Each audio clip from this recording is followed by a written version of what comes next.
Okay, hello and welcome everyone. Thoddius back here, stream number 7 on the Team Apocalypse Gamers survival server. I've been doing quite a bit of work around the house, as you may be able to see here. Let's see. I cleaned out my smeltery and I was doing a lot of glass work. I still need to get some more, and I just came back from a resource run. There were a few things that I was looking for specifically, and I got those taken care of. Let's go ahead and go up to the second floor here. You can see I've been getting the walls up here. I still need to make a little bit of glass here. Not a big deal there, but I want to go ahead and make kind of framed out windows for the whole second level, so I can see what's going on. It's really nice because I can see my turrets through the glass. And I will show you here in just a moment what I've done with those. This here is going to be the third level, which will be the magic level. I think probably going and having a 3-block high is enough. I could go 4, but I think 3 is enough. I don't really need a lot of room to be doing high jumps in here. If I want, maybe I'll build a basketball court outside somewhere rather than inside the house. So I'm going to go and drop down here. I've got all my doors now have the pressure plates and all that, and you'll notice up here I've got these melon golems. And they're just kind of hiding out. But they are close enough to keep all of the turrets repaired. The only problem that I'm having is the concussion creepers. When they come along, they will blow up and teleport these guys, sometimes including the melon golems if they're close enough. But I do have enough turrets now that the concussion creepers don't explode as often. So it's not as big a deal. I thought it was really kind of a neat thing the way I put these melon golems in here. I've got some stone brick covers here, and they're just kind of sitting in there. Because they're an entity and not a block, they can fit into a less than 1 block space, just like a player can. A player would be able to fit into that same space. Hey, welcome, Colby. How's it going? So just kind of going over the changes to the house here. So today I'm going to get started on building a sorting system because I've got so much stuff. And one of the things that we need to do is we're going to need to get have kind of a central storage area, maybe here in the center, and then all of the machinery will be in one corner for each of the 4 mods. So the first one we're going to start with is Ender.io. It's a new mod for me. I played with it a little bit previously in this mod pack while we were doing our testing. And so that's the one I want to go with. It's got the lights that I want. There's these wireless powered lights that provide lots of light, and they just kind of clip onto the bottom of a block or any face of a block really, and provide a good amount of light so we don't have to worry about mob spawns. And I want to do that rather than putting down slabs. There's also kind of a trick that you can use if you've got Forge Multi-Part, is you can go and take any block that you can cut into panels, and you can just throw a panel on top. It adds just a little bit of space, but it will keep mobs from spawning because it will make sure that there's not a full block for them to spawn on. I'm not going to worry about that because I want to use the lights. I think the lights look really nice. So let's go ahead and get downstairs here, and let's get some resources for what we need to start our Ender.io. So what I'm going to do is I'm going to bring up Ender.io here, and it didn't want to show up for some reason. Let's try that again. There we go. Okay, so one of the first things we're going to need is some type of power generation. Here we've got a Stirling generator. There's a combustion generator which burns liquid fuel, so I don't have any liquid fuel yet at this point, so we'll have to get to that point. Then there's a zombie generator which consumes nutrient distillation to generate power. You get nutrient distillation by killing mobs in some special Ender.io fashion, so we'll try and look into that as well. Then we're going to, the first piece of machinery we're going to want to make is a sag mill, which is like a grinder or, well, it is a grinder. It's kind of like a pulverizer or a macerator, and it does give secondary outputs, which is one of the things that we really want. Then we're going to need an alloy smelter to make the alloys that we need. Think of it kind of like the smeltery from Tinker's Construct, where you can combine different metals to form alloys. But there are different alloys available here in Ender.io. Then we've got there's some storage for RF with capacitor banks, which is kind of like a multi-block battery, which is really kind of a neat thing that you can kind of combine them together to do that. Let's see, painting machine, we'll probably look into that a little bit later. It allows you to paint certain blocks so that they look like different things. You can paint blocks to look like clear glass, so imagine if you had obsidian or in theory even bedrock, if bedrock were something that you could get that was paintable and it would look like clear glass, but it would be so tough that you couldn't break it. There's a crafter, which is an auto crafter. A lot of mods have some type of automatic crafting table. This is the Ender.io version.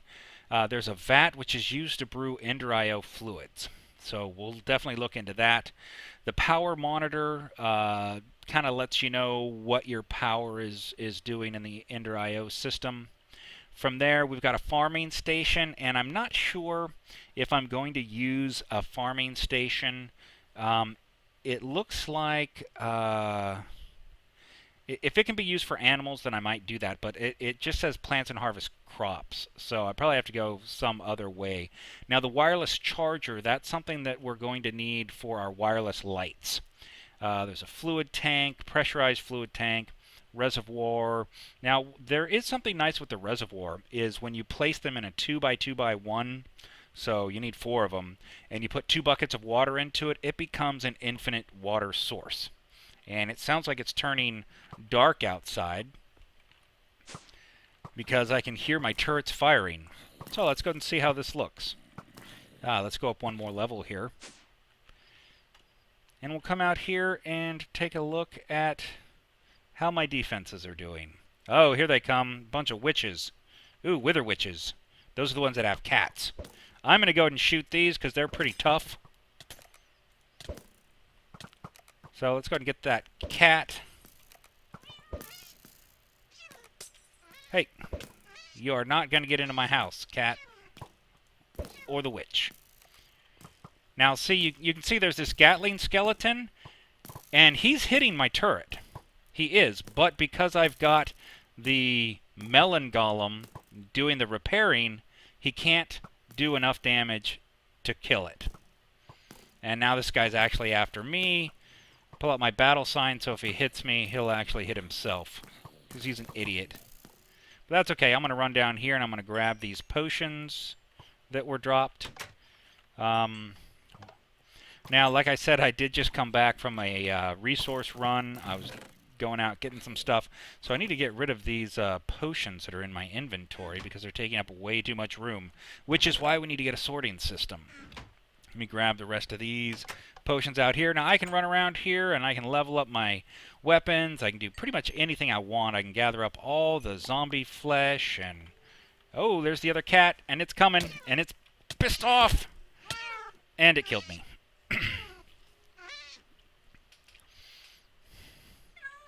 Okay. So, yeah. Even with all these defenses, it's dangerous because these guys are not shooting the wither cats. So I need to get my mob target list and make sure that they'll shoot that. Where is my mob target list? There it is. So I'm going to need to know what the name is of that creature. I don't know that I'll be able to go out and right-click on it. I need to be able to, I think, shift-right-click on it. So I was able to... Good, now they're shooting it. As soon as I did that, my turret started to shoot it, and now it's gone. So, hey, hunting block, my turrets were not set up to shoot those wither cats. Because they're a mob. A modded mob. Yep. I assume that because it's Ow. Ender Zoo. Yeah. So I took out a book, and they're now targeting them. Probably the witches as well. The wither witches, take it. They won't be targeted as normal witches. Okay, so now I need to put my stuff back on. So let's see, my title, scroll, my rings, that, armor, where's the rest of my armor? A belt, my boots, my wings. Is that everything? It is everything. Good. Alright, let's get inside. So let's get to work on that sorting system so I don't have to carry around all this stuff. You can see that I've got things just kind of scattered all around right now. And that's just not going to cut it. I need to do a better job than that. Let's see. And is that the new one or is that the old necklace? No, I already have that one. So let's go ahead and put these potions away. And let's get started on some Ender IO.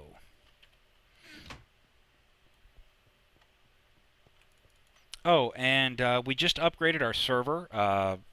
I know that a lot of people may not really know that we have the server up and available for other people to come and join us. It is available. Please contact me either through Twitch or through my YouTube channel. And send me a message. Let me know that if you're interested.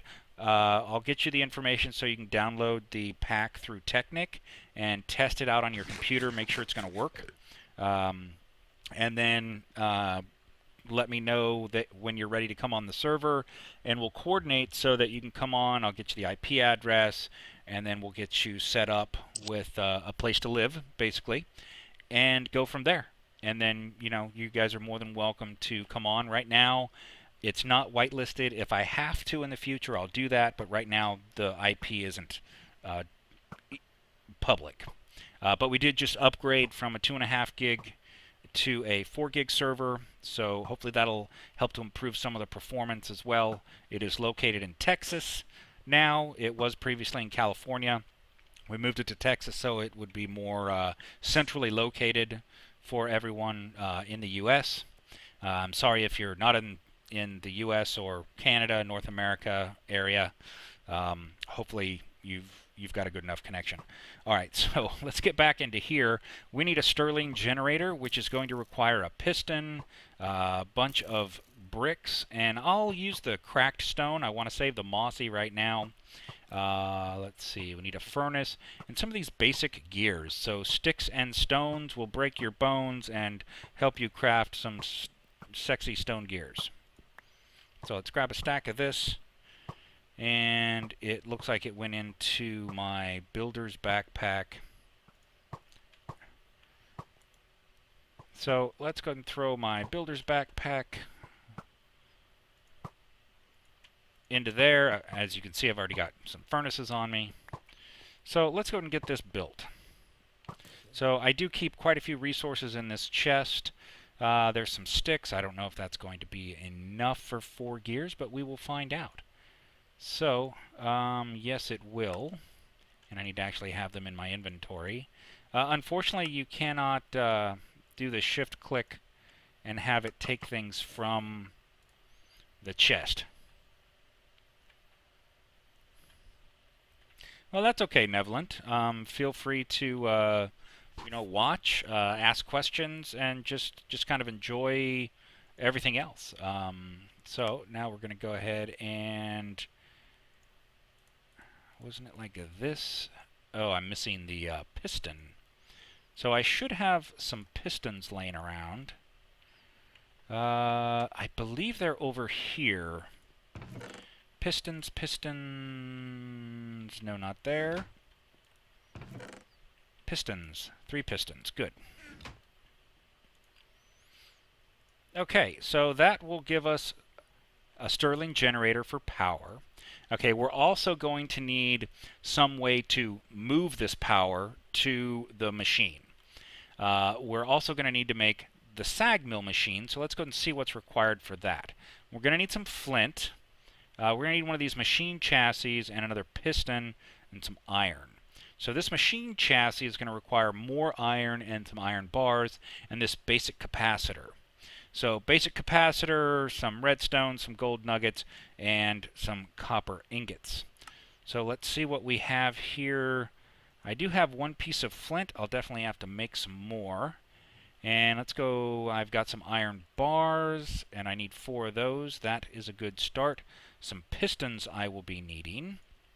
There's some redstone. And let's see, I'm going to put these furnaces here because I don't need them at the moment. And I guess I'll put the Stirling generator there as well. Now, in my miner's backpack here, I know I picked up some iron ingots.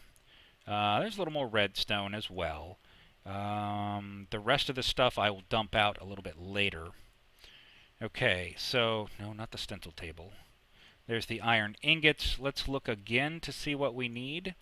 There's the iron, so copper ingot and some gold nuggets. I think I've got some copper over here. I do. I've got 1 copper ingot, and I've got definitely enough gold nuggets. Okay, so let's go ahead and get that part built. What did I just click on? Sag mill, this. Let's grab one of these. And then the next part of that is this. 1, 2, 3, 4. I sure hope that's actual iron and not the electrical stuff. Okay, good. Because there's also a type of electrical steel that Ender.io uses, so I got kind of lucky on that one because I didn't look too close, but I thought it was iron. Okay, so from here, we're going to need the piston, we're going to need the chassis, 4 more of these, and then we just need a little bit more flint. Now, I don't have a lot of flint, but I have gravel, so I can make flint. There's another piece. Do I have any more laying around? Probably not. So let's go ahead and we're going to move our digger's backpack into here so that when I grab the gravel, it doesn't automatically go in there. Alright, so now we've got plenty of flint. And now we have our sag mill.